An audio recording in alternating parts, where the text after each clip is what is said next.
Now comes question number 33. Under what conditions is the phenomenon of total internal reflection of light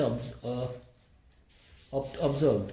Obtain relation between critical angle of incidence and the refractive index of medium. 33. पहली condition ये है, light must travel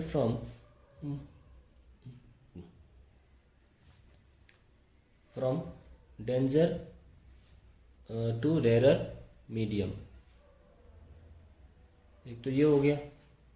और दूसरा, the angle of incidence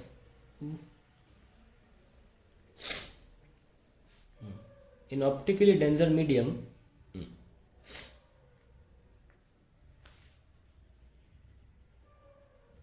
must be greater than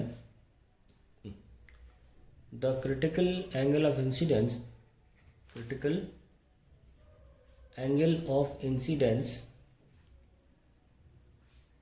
for the given pair of media. अब relation निकालना है. B part मान के चल लेते हैं उसको कि भाई ये डेंजर मीडियम है और ये रेरर मीडियम है. तो ये लाइट आई किसी एंगल पर जो कि क्रिटिकल था, greater than critical angle of incidence, और अंदर ही रह गई. ठीक है, ग्रेटर है ना. बट फॉर अगर क्रिटिकल एंगल का डेरिवेशन करना है तो आपका इंसिडेंस एंगल क्रिटिकल के बराबर होगा. तो आप डायग्राम कैसे बनाओगे? I equals to critical angle, तो ये सरफेस पे ग्रेस करेगी. तो यहाँ पे रिफ्रैक्शन एंगल कितना है? 90. So applying Snell's law, we get, नीचे के लिए म्यू मान लो denser medium D, sine C is mu rarer medium R, sine 90. तो डेंजर विथ रेरर, जो कि actually refractive index of medium ही होगा, वो होगा 1/sin c. तो ये रिलेशन हमारा फाइनली आ गया. ये चाहिए था हमें म्यू बराबर 1/sin c. नाउ न्यूमेरिकल क्या लिखा है? 3 lenses of focal length +10, -10, 30 are arranged coaxially as in the figure given below. Find the position of the final image, final combination. ठीक है. 33 का सी पार्ट. एक लेंस ऐसे है और एक 5 सेंटीमीटर की दूरी पर रखी है. लेंस ऐसे, इसका -10, इसका +10 दे रखा है, और एक 10 सेंटीमीटर की दूरी पे रखी है.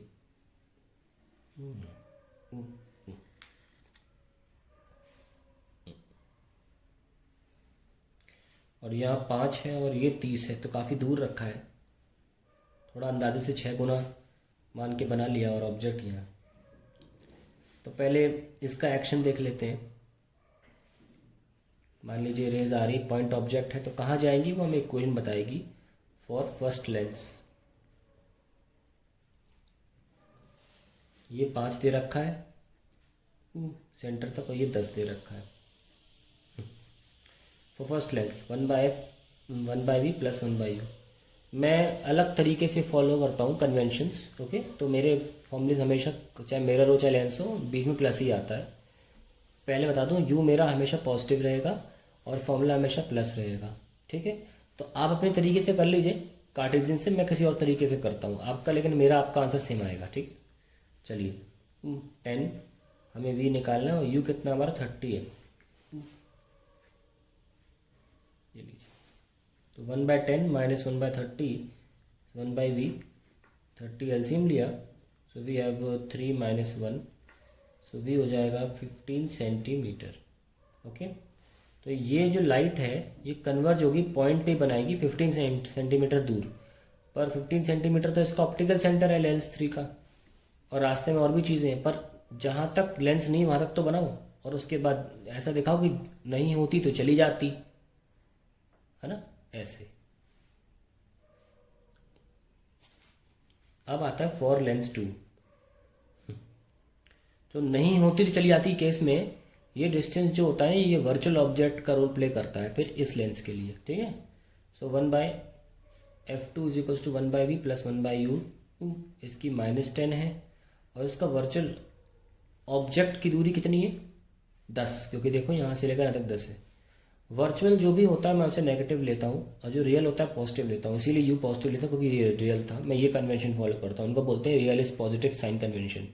तो जो वर्चुअल वो नेगेटिव, जो रियल वो पॉजिटिव। इसमें मुझे लाइट का डायरेक्शन नहीं देखना पड़ता। खैर u -10 है तो ये देखो कैंसिल हो गया, तो 1/v क्या आ गया 0, तो v आ गया इन्फिनिट। तो लेंस 2 क्या करेगी, एक्चुअली में ऐसे भेज देगी इन्फिनिटी पर। ये नहीं होती तो कन्वर्ज होकर यहाँ आ जाता।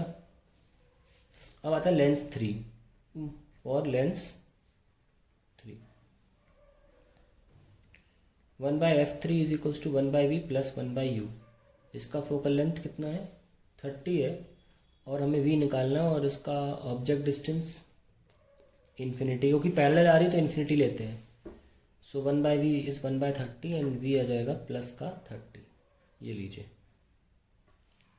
तो फाइनली अल्टीमेटली पोजीशन कहाँ बन रही है 30 पे, जितना जितना यहाँ था इससे उतना ही यहाँ दूर बना लीजिए। ये हमारा फाइनल आंसर है और ये डायग्राम है, डायग्राम, ठीक है। ये पार्ट तो हमने कर लिया। अब आता है सेकंड पार्ट, ये और है। What is the focal length of a convex lens of focal length 30 centimetre. What is the focal length of a convex lens of focal length 30 centimetre in contrast with a concave lens of focal length 20 centimeter? Is the system converging or diverging? Ignore the thickness. Let us see. System की focal length निकालनी है। 1/f is equals to 1/f plus 1/f2। तो convex lens 1/30 and concave lens जो है वो 20 है। Ignore thickness of lenses, system converging और diverging, जो आ जाएगा 600 ले लेते हैं, तो यहाँ आ जाएगा 20 और यहाँ -30। So we have 1/f is equals to minus का 10/600। सो f आ जाएगा माइनस का 60 सेंटीमीटर। तो द सिस्टम इज डाइवर्जिंग, ठीक है। पहला पार्ट तो हमने कर लिया, और वाले का अब अगला पार्ट देखते हैं। Now the last part is obtain the expression for angle of incidence of a ray of light which is incident on the face of prism of refracting angle A so that it suffers total internal reflection at the other face. Given the refractive index of the glass of the prism is mu. So let's see कैसे करना है, condition क्या है वो सब देख लेते हैं। 33 के और के बाद वाले का बी पार्ट है ये।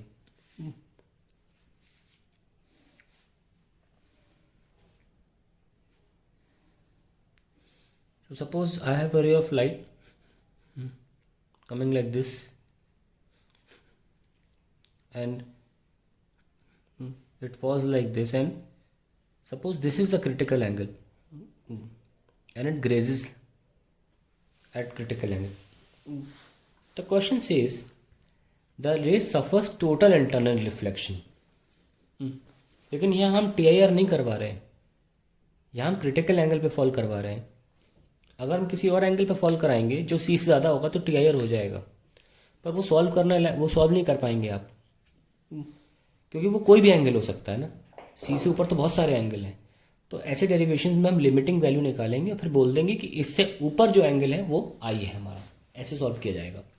तो हम एक्चुअली में सी के लिए इस एंगल को सॉल्व करेंगे, इस एंट्री एंगल को, जो इंसिडेंट एंगल है, ये हमें वैल्यू निकालनी है, ठीक है। चलिए, ये आपका R1 होता है वैसे ही रहेगा, ये A है, हमको पता है कि R1 प्लस C A होगा, और ये सब चीज़ें हमें ज़रूरत पड़ेंगी। और हमारा अल्टीमेटली जो आंसर आया वो कैसे आएगा कि म्यू यहाँ पे एयर है और ये ग्लास है, so mu air sine I is mu glass या प्रिज्म साइन R1। तो sine I by sine R1 is equals to mu glass upon mu air 1 होता है। तो अल्टीमेटली म्यू जो हमें गिवन है क्वेश्चन में म्यू गिवन है और हमको निकालना आई है, हमको आई निकालना है और हमारे पास आंसर कैसे आएगा, sine I is equals to mu sine R1 और I will be sine inverse of mu into sine R1। बस जैसे ही हमारा R1 आ जाएगा हमारा आंसर भी आ जाएगा। अब R1 कैसे निकालें, ये हमारे पास फॉर्मूला है कि R1 प्लस सी इस ए, और हमें ए गिवन है, ए लेटर हम यूज़ कर सकते हैं, ठीक है, ये ए गिवन है सवाल में। So what is my R1 is A minus C. Now A क्योंकि लेटर गिवन है, फाइनल आंसर में ए आ सकता है पर सी लेटर गिवन नहीं है, उसे निकालना पड़ेगा। सी कैसे सॉल्व करें, ये ग्लास है और ये एयर है, ग्लास टू एयर इंटरफेस के लिए, या आप सिंपली डायरेक्टली यूज़ कर सकते हैं कि साइन सी होता है 1/म्यू, तो सी हो जाएगा साइन इनवर्स ऑफ 1/म्यू, तो मिल गया। सो अल्टीमेटली R1 कितना आ गया, A minus sine inverse of 1/म्यू।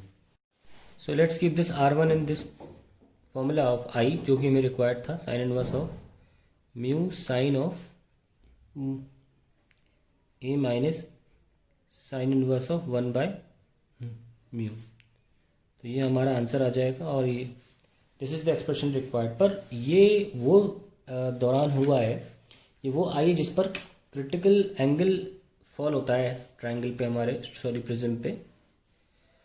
It is that angle of incidence at which TIR is not happening. Light is grazing. This is not TIR.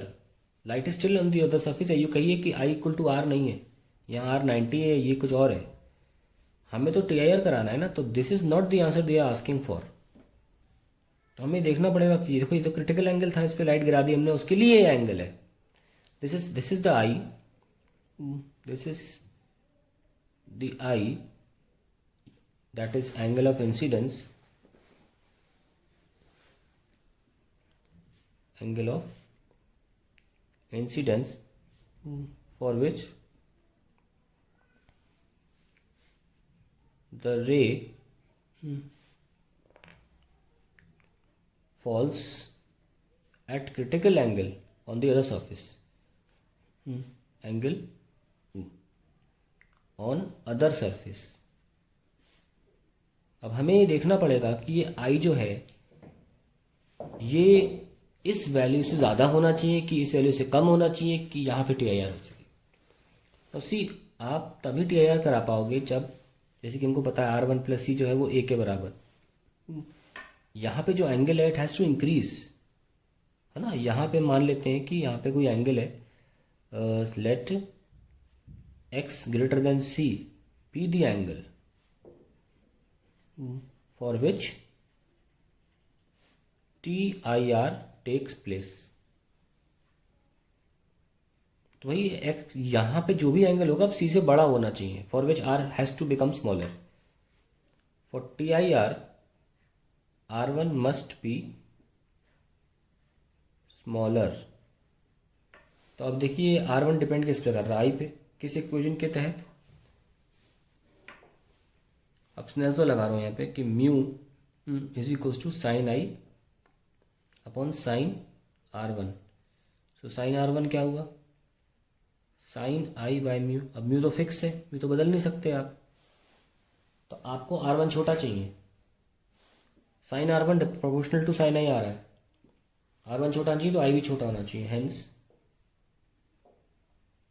और एंगल ऑफ इंसिडेंस, तो अब आई छोटा चाहिए ना, इससे कम एंगल्स पर आपको TIR मिल जाएगा। एंगल ऑफ इंसिडेंस मान लो I dash should be less than I, जो कि ये है, which is equals to sine inverse of mu sine A minus sine inverse of 1/म्यू। जब हमारा अब एंगल ऑफ इंसिडेंस जो भी एंगल यहाँ पर आया है क्रिटिकल एंगल के दौरान उससे कम होगा तो यहाँ पे TIR होता रहेगा। This is the final answer.